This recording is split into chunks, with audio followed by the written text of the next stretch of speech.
Today is June 5th. Breonna Taylor would have turned 30 today. Mm. You know, she was working in the healthcare field, of course, medical worker who was asleep in her bedroom in her home on March 13th, 2020, in her apartment, minding her happy black business at the time, Louisville, Kentucky, when three Metro officers burst through. Jonathan Mattingly, Brett Hankinson, and Miles Cosgrove. They were busting through. Taylor's boyfriend, because it's a Cary state, was like, what is happening? And they didn't have on police uniforms. They did not. They said they announced themselves, but they did not. And there was a shootout. Bullets went through their apartment into another apartment. That apartment sued and settled, got money for the bullets that pierced their apartment and could have harmed or injured someone. But Breonna Taylor is not here, and she got no justice because of a man named Daniel Cameron. Daniel Cameron is hoping to become the governor of the state of Kentucky. He is currently the state's attorney general, and he did not file charges, did not bring a case the way Keith Ellison did in Minnesota, which is why Chauvin and all of those officers went to jail, because a district attorney who was elected made a decision that this was injustice, that George Floyd should be alive. And Daniel Cameron had the opportunity, because you can indict a ham sandwich in this country. He could have indicted and then put him on trial and had a jury fight for justice for Breonna Taylor. Wouldn't bring her back, but at least would have said her life had value. She didn't deserve to die at the age that she was, and she would have been 30 today. She didn't make it to 30. She was 27 when she was taken from us. Also today, ironically, is the birthday of Tyree Nichols, who was on his way to his mama's house in Memphis, Tennessee, when officers this year, January 10th, decided that his life had no value.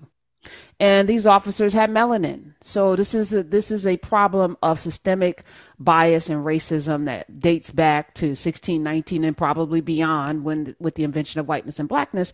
But Tyree Nichols' life didn't matter either. And he fought like hell for his life when they pulled him from his car, didn't tell him why, tasered him, beat him, pepper sprayed him. He broke free and ran.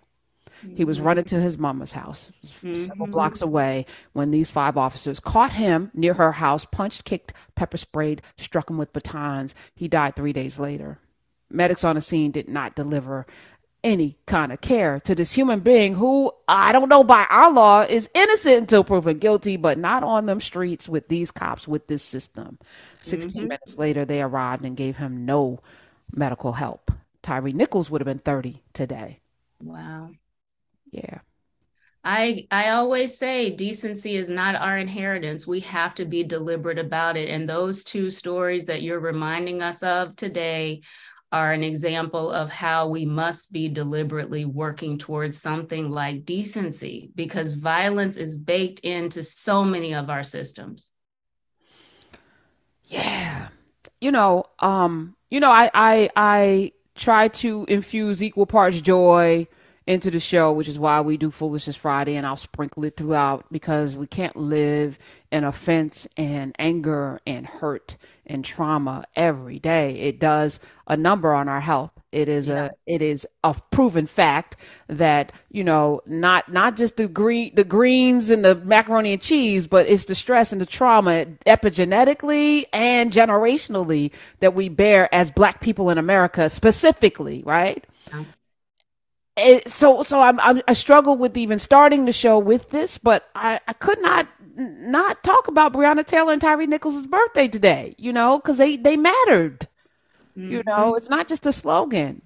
They were somebody's children. For real, for real. In fact, Breonna Taylor's mother is fighting Daniel Cameron. She does not want him to be governor of her state.